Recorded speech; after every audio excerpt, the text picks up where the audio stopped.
सदियों तक लोग हमें याद करें, ऐसा उज्जवल भविष्य हमें बनाना है।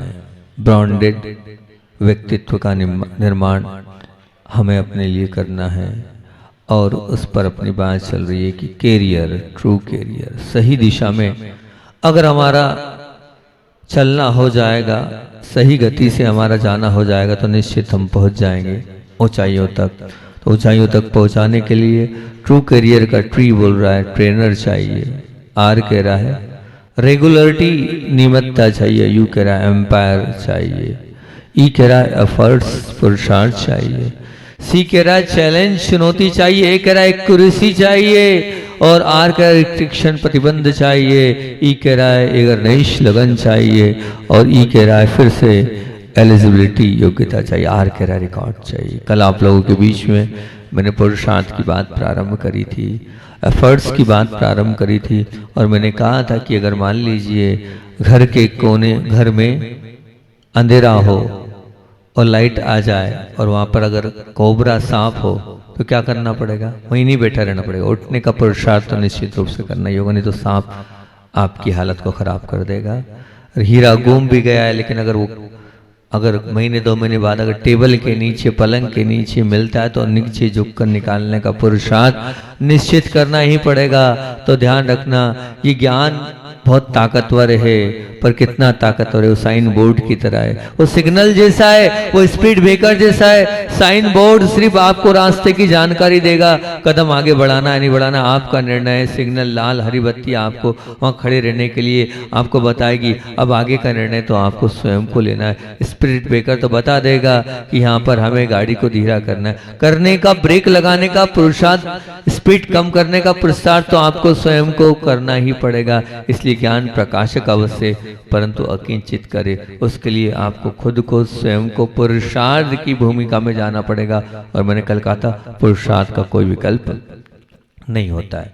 कल एक बात बहुत अच्छी छूट गई थी, रखता हूं आप लोगों के बीच में, बड़ा ध्यान से सुनना, थोड़ी गहरी है पर कुछ अलग है। मैंने आपसे कहा था कल की आलस एक प्रकार से क्या है, व्यक्ति को क्या बना देता, लाश की व्यक्ति बना देता है। अब 2 चीजें, एक है प्रमाद और एक है आलस। महाराज जी एक ही तो है, एक ही तो है, कुछ खोलना चाह रहा हूं इसमें। एक है प्रमाद, एक है आलस। बहुत महत्वपूर्ण अंतर है प्रमाद में और आलस में। कैसा अंतर है तो बता रहा हूं, ना करने जैसा करते रहना, इसका नाम है प्रमाद। देखो ये मेरा चिंतन है, मैं नहीं बोल रहा हूं कि आप इसको पसंद करो, पर अपनी बात रख रहा हूं। ना करते रहना, क्या बोल रहा हूं, ना करने जैसे करते रहना, इसका नाम है प्रमाद। और करने योग्य ना करना, इसका नाम है आलस। फिर से बोलूं, क्या बोल रहा हूं कि ना करने जैसा, ना करने जैसा करते रहना, इसका नाम है प्रमाद। और करने योग्य ना करना, इसका नाम है आलस। संसार की भाषा में अगर इसको हम समझने की भाषा में करें तो जैसे जुए में संपत्ति बर्बाद करना, यह है प्रमाद, क्योंकि वो जुए में लगाने की जरूरत नहीं थी, करने योग्य नहीं था, लेकिन आपने जुआ खेला, ये कहलाया प्रमाद। और मान लीजिए समय था धंधे का, समय था सीजन का, समय था व्यापार का, समय था तेजी का, उस समय उसमें ध्यान दे देना और मौज मस्ती में लगे रहना, ये कहलाता है आलस। ये कहलाता है आलस। संसारिक भाषा में समझाया है कि जुए में संपत्ति को लगा देना, नहीं करने योग्य कार्य को कर लेना, ये था प्रमाद। और दूसरी ओर अगर लें तो मौज मस्ती में, व्यापार आदि में, मतलब व्यापार में, धंधे के समय में, सीजन के समय में उस पर ध्यान देने कर मजे में, मौज मस्ती में लग रहना, ये कहलाता है आलस। ये प्रमाद और आलस की बात थी। और अध्यात्म की दृष्टि से बोलें तो अध्यात्म की दृष्टि में इस प्रमाद और आलस को समझ सकते हैं। क्या है महाराज जी अध्यात्म दृष्टि से? तो अध्यात्म क्या कहता है, पाप प्रकृतियों को करते रहना, ये है प्रमाद। क्या बोल रहा हूं, अध्यात्म की दृष्टि से प्रमाद और आलस की परिभाषा बता रहा हूं कि पाप प्रकृतियां करते रहना, यह है प्रमाद। और धर्म प्रवृत्तियों के अवसर को गंवाते रहना, ये आलस। धर्म प्रवृत्ति, धर्म की शुभ क्रियाएं, धर्म के अनुष्ठान को क्या करते रहना, अवसर को गंवाते रहना, यह है आलस। सुबह आना नहीं, कायम में शांति धारा में, यह है आलस। पूजन करना नहीं, ये आलस। स्वाध्याय करना नहीं, ये आलस। ये आलस में आएगा। और पाप प्रवृत्तियों को करते रहना, ये क्या कहलाएगा, ये है प्रमाद। ये धार्मिक दृष्टिकोण से मैंने प्रमाद को और आलस को आपके सामने रखा। हम प्रमादी भी हैं और हम आलसी भी हैं। तो हम प्रमादी अपने आप को क्या मान रहे हैं कि जो करने योग्य नहीं है वो करना, वो प्रमाद कहलाता है। तो यहाँ वास्तविकता ये है, प्रमाद और आलस दोनों खतरनाक है। प्रमाद तुम्हें दुर्गति की ओर अग्रसर करेगा। ध्यान रखना, जब भी आपकी दुर्गति होगी तो प्रमाद के कारण होगी और किसी कारण नहीं होगी। आपके स्वयं के प्रमाद के कारण जो नहीं करनी होगी था वो आपने किया, वो कहलाता है प्रमाद। देखकर चलना था, उसके बाद भी आप देख के नहीं चले, ये प्रमाद, दुर्गति। ऐसा क्यों बोल रहे हो महाराज जी? मैं एक बात आपके बीच में रख रहा हूं, बहुत ध्यान से सुनना, बहुत अच्छी बात बोल रहा हूं। कि किसी ने मुझसे बोला, बोले महाराज जी, एक बार इस बात को पहले और बनाया था, एक बच्चा डर के मेरे पास आया था प्रायश्चित लेने। तो बोले महाराज जी, हमें समझ में आता, जिंदगी भर धर्म ध्यान किया, जिंदगी भर धर्म ध्यान किया, और उसके बाद मरण के समय कैसा मरण हुआ? बोले एक्सीडेंट होकर मरण हो गया। ऐसा क्या था महाराज जी कि उसका पूरा जिंदगी भर का धर्म एक तरफ चला गया और वो उसकी मरण ऐसा हुआ? क्या करें बताओ महाराज जी? तो मैंने उसे यही जवाब दिया, कहीं ना कहीं कर्म का उदय होगा।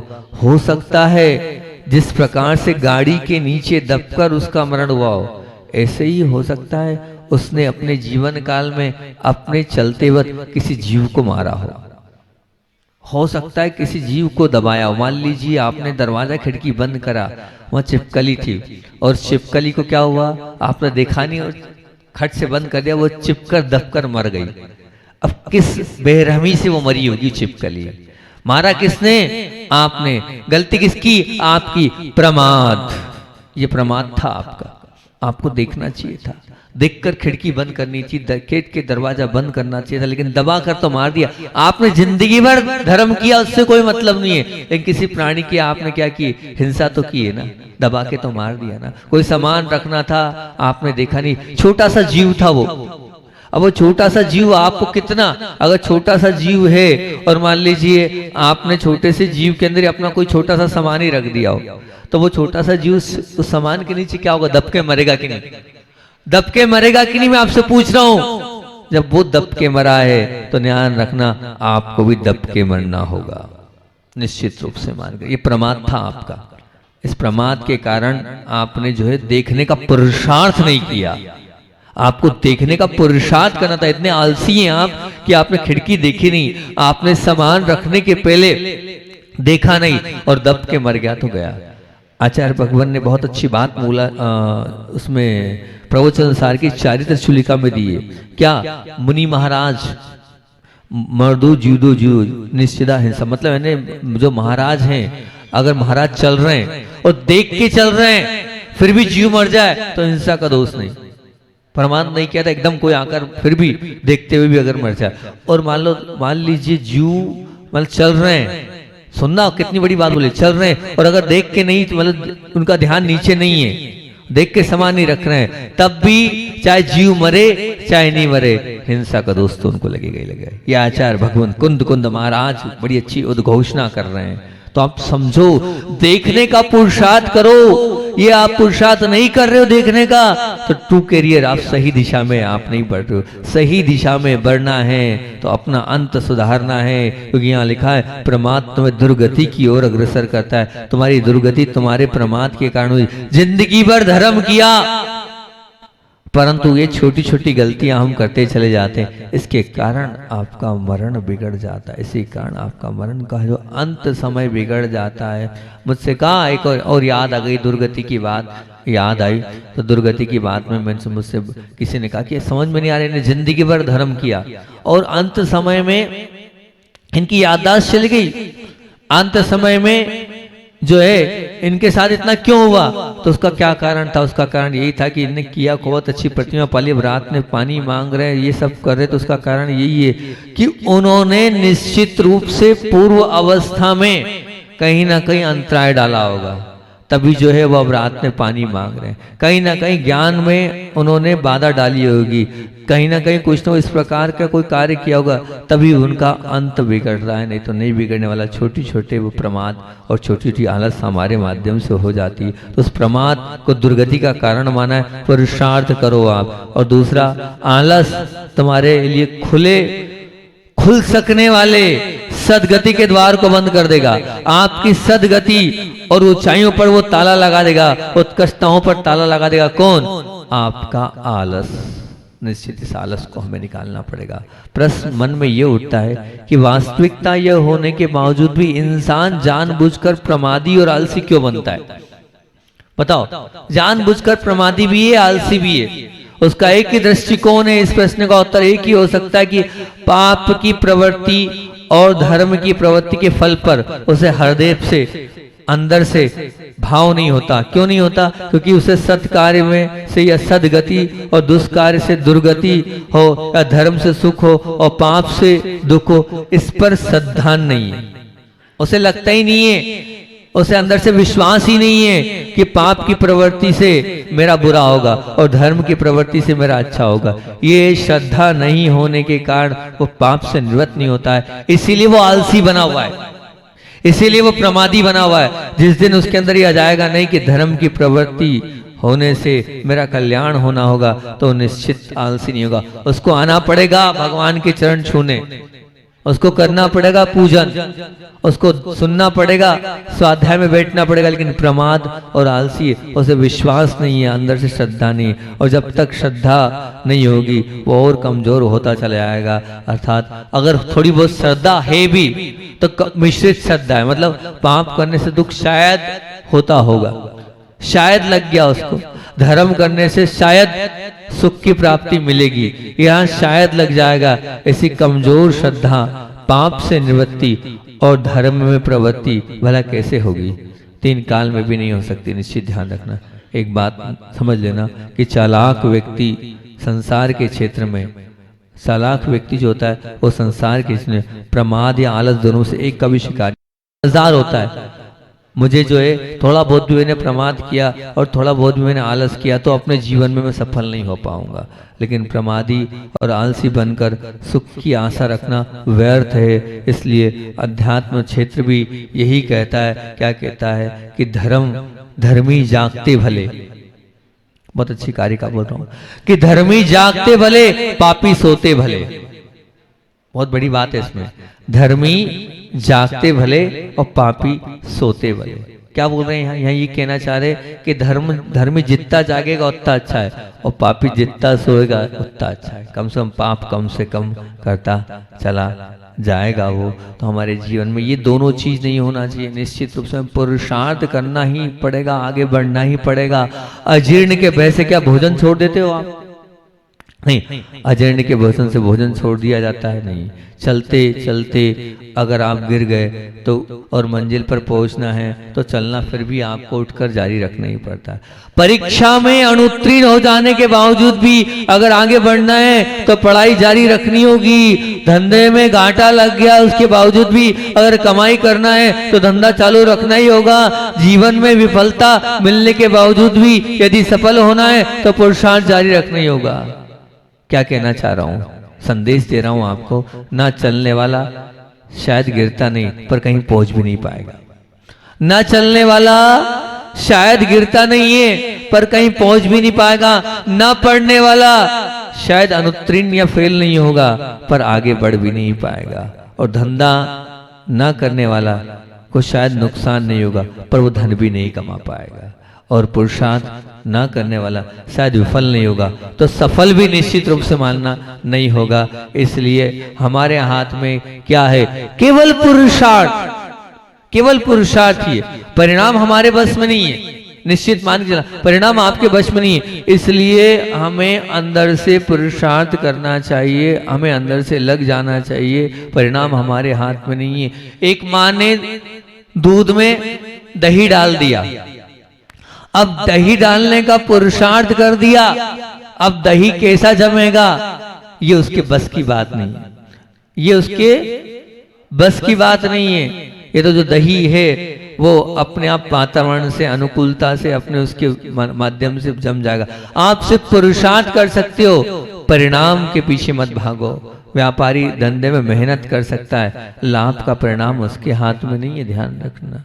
और अगर मान लीजिए आप कोई ऑपरेशन के लिए डॉक्टर के पास गए, डॉक्टर ने बहुत मेहनत भी करी, लेकिन उसके बावजूद भी अब ऑपरेशन सफल होगा नहीं होगा हम नहीं कह सकते। इसलिए आप पुरुषार्थ करो, पुरुषार्थ के बाद क्या परिणाम निकलेगा उस परिणाम के पीछे मत जाओ, लेकिन पुरुषार्थ में अपनी कमी कुछ मत रखो। जहां पुरुषार्थ की बात आती है निश्चित ध्यान रखना वो दो चीजें वहां आ जाती है, एक आती है सफलता और एक आती है विफलता। दोनों की संभावना सामने खड़ी है, बिल्कुल न्याय। अब हमारे सामने सफलता भी है और विफलता भी है, लेकिन जैसे भोजन करने के बाद अजीर्ण भी हो सकता है तो खून भी बन सकता है, दोनों काम हो सकते हैं, है ना। आपने कोई मैच खेला है तो आप हार भी सकते हो जीत भी सकते हो। आप सोए हो तो हो सकता है अगले दिन उठो भी और नहीं भी उठो, बिल्कुल। तो अब क्या करें, सोए ही नहीं क्या, मैच खेले ही नहीं क्या?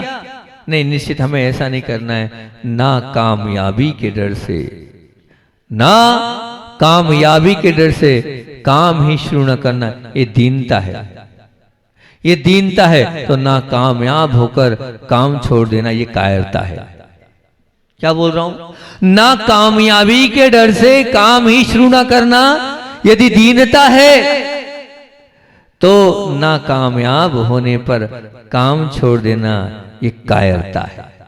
अब हमने ना कामयाब हो गए तो हम काम ही छोड़ दें, ये कायरता है। निश्चित मान के चलना, हम अपने को ना तो कायर बनाएंगे ना हम दीन बनाएंगे, कि हमसे नहीं होगा भैया, इसलिए काम ही मत शुरू करो। अपन इतने दीन बन गए क्या कि अपन कर ही नहीं पाएंगे? नहीं, अपने आप को दीन भी नहीं बनाओ कि हम कर नहीं पाएंगे इसलिए हम करें ही नहीं। नहीं, अपनी शक्ति को, अपार शक्ति है आपके अंदर, अपार ताकत है आपके अंदर, अपार बल है आपके अंदर, अनंत शक्ति को लिए हुए आप उसको देखो। बस मैं नहीं कर पाऊंगा इस अंदर से भय को निकाल दो, इस डर को निकाल दो। मैं नहीं कर सकता हूं इस चीज को आप बिल्कुल बाहर कर दो, बिल्कुल बाहर कर दो कि मैं नहीं कर सकता हूं, ये मेरे जीवन में नहीं आना चाहिए। मैं सब कर सकता हूं, ये आना चाहिए आपके लिए। और नाकामयाब अगर हो भी जाते हो तो काम छोड़ो मत। वो काम छोड़ते हैं जो कायर होते हैं। बहुत अच्छी, मैं नहीं कर सकता हूं, पर एक बहुत अच्छी बच्चों की कहानी में, बच्चों के, वैसे विद्यालय में बोलता हूँ ये कहानी, हमेशा बच्चों के बीच में बोलता हूँ और ये कहानी सबको सुनाता हूँ। तो वो कहानी आपके बीच में छोटी सी कहानी है, बच्चों की कहानी, मैं नहीं कर सकता हूँ वाली कहानी। सुनना है? सुनो, बहुत अच्छी कहानी। एक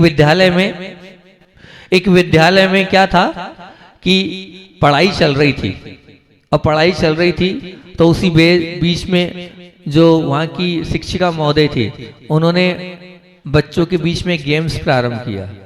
गेम बड़ा सुंदर था। उन्होंने बच्चों से कहा, बच्चों, और उसी बीच हुआ ये कि वो फ्लाइंग्स आती ना चेक करने के लिए कि कैसी क्या पढ़ाई चल रही है, तो उन्होंने कहा, बच्चों तुम्हें लिखना है मैं क्या नहीं कर सकती, मैं क्या नहीं कर सकता हूँ, ये लिखो।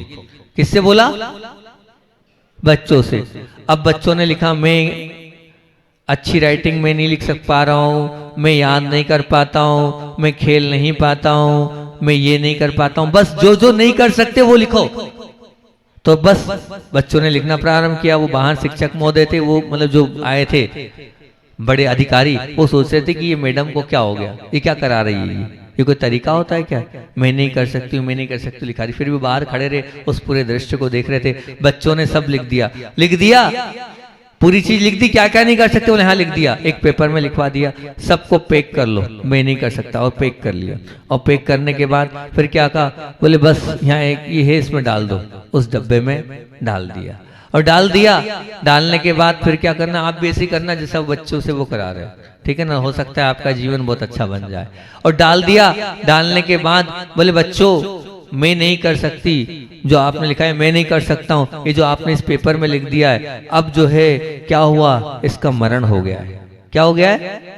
मरण हो गया। अब बोले अपने को अर्थी सजाना है, सबके मैं नहीं कर सकता को अर्थी बनाई, सजाया और अर्थी पर राम नाम सत्य है ऐसा करते हुए उसको प्रारंभ कर दिया और अर्थी जैसे जाती है ऐसी अर्थी ले गए। अर्थी को ले गए और ले जाने के बाद कहाँ पर जो ग्राउंड था उस ग्राउंड में उसको वहां पर क्या किया, जैसे जलाया जाता ना लाश को, वैसे उसको पूरे तरीके से क्या कर दिया, जला दिया। और जलाने के बाद सब कुछ हुआ, होने के बाद बच्चों अब आपने अपने जीवन में जो मैं नहीं कर सकता था, मान लीजिए आप अच्छी राइटिंग नहीं लिख सकते थे, आप याद नहीं कर सकते थे, आप जीत नहीं सकते थे, आप फर्स्ट नहीं आ सकते थे, आपने सब क्या कर दिया है, उसकी अपने जीवन से अंत्येष्टि निकाल दिए। क्या कर दिया है, उसको जलाकर उसके शव को आपने समाप्त कर दिया। तो बस अब मैं नहीं कर सकता आपके जीवन में नहीं आना चाहिए, मैं कर सकता हूं। क्या आना चाहिए, मैं कर सकता हूं। ये बच्चों आपके जीवन में नहीं, जब भी वो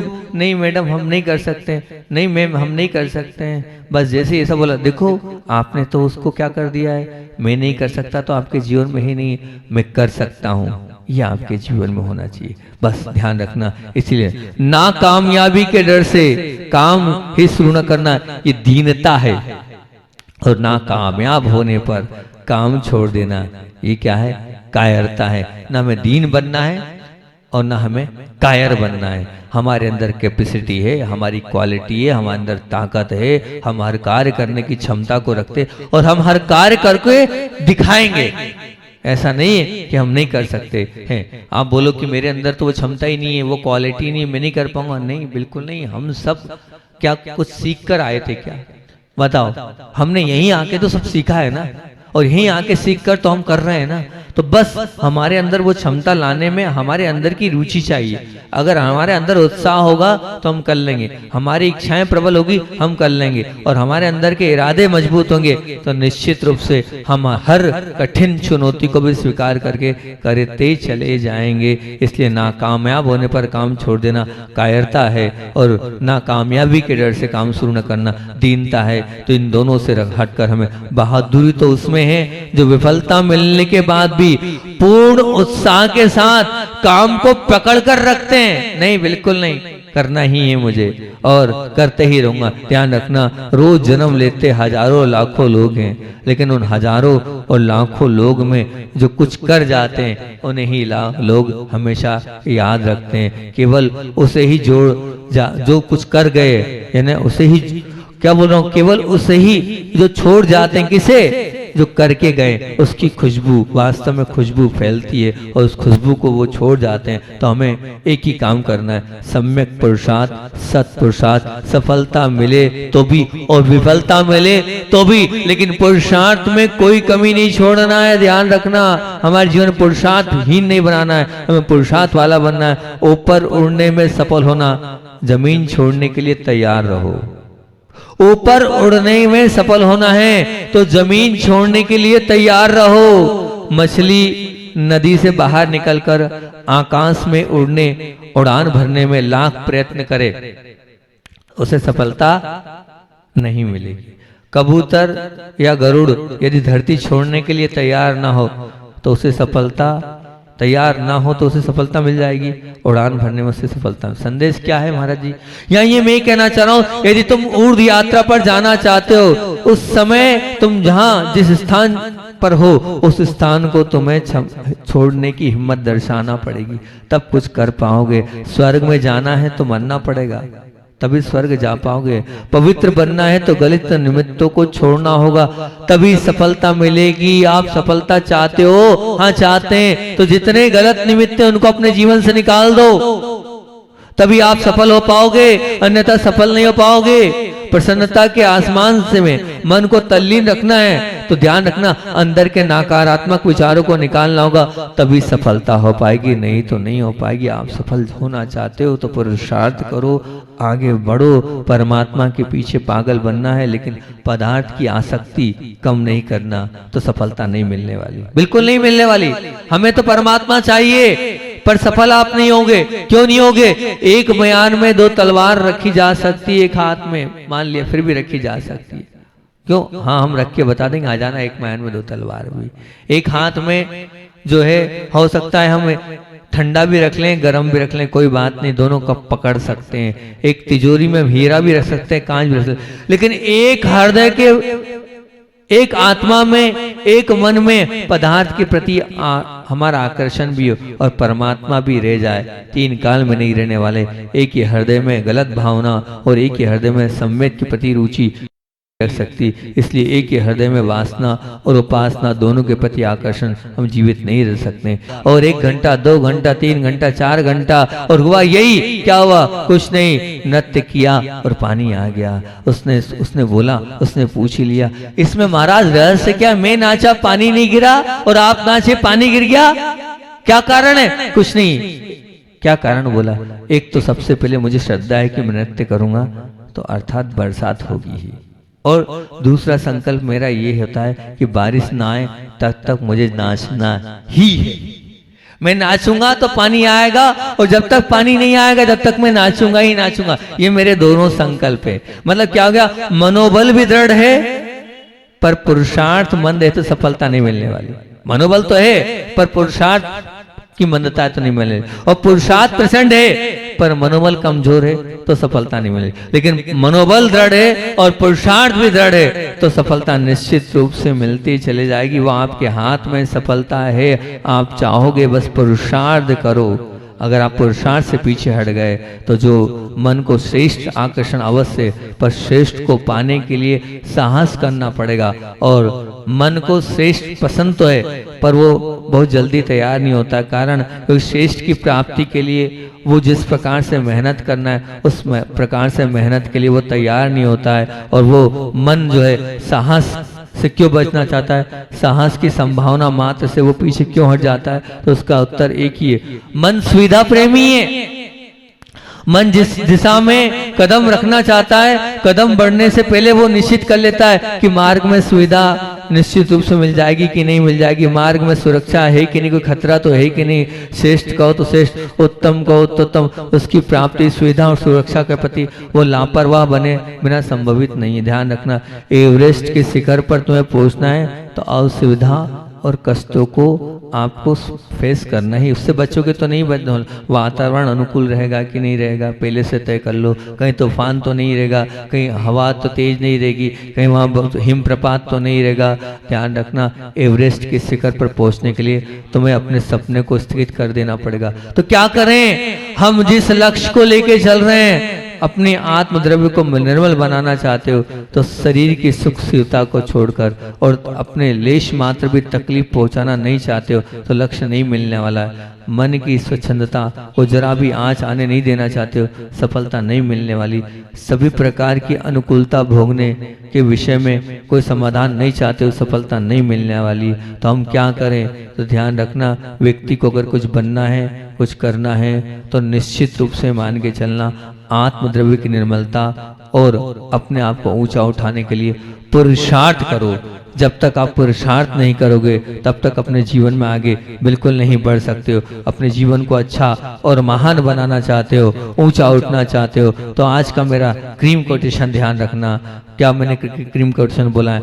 ना कामयाबी के डर से काम ही शुरू न करना, ये दीनता है। तो ना कामयाब होने पर काम छोड़ देना, ये कायरता है। ना हमें दीनता रखना है ना हमें कायरता रखना है, और पुरुषार्थ के लिए पूरी ताकत के साथ हमें लग जाना है तो निश्चित रूप से हम आगे बढ़ जाएंगे। आज का जो सुविचार आया है कि शिक्षा को समय दो, शिक्षा तुम्हारा समय बदल देगी। अपने समय को बदलना चाहते हो तो अब क्या करो? आप थोड़ा बहुत अध्ययन को, थोड़ा बहुत सीखने को, थोड़ा बहुत समझने को समय दोगे तो निश्चित रूप से तुम्हारा समय आज खराब है लेकिन आने वाले समय में उस शिक्षा के माध्यम से समय बदलता चला जाएगा। श्रीमती अंजू जी आसिम मोबाइल ने ये आज का सुविचार बहुत अच्छा दिया, इसलिए बोधि समाधि परिणाम शुद्धि सत।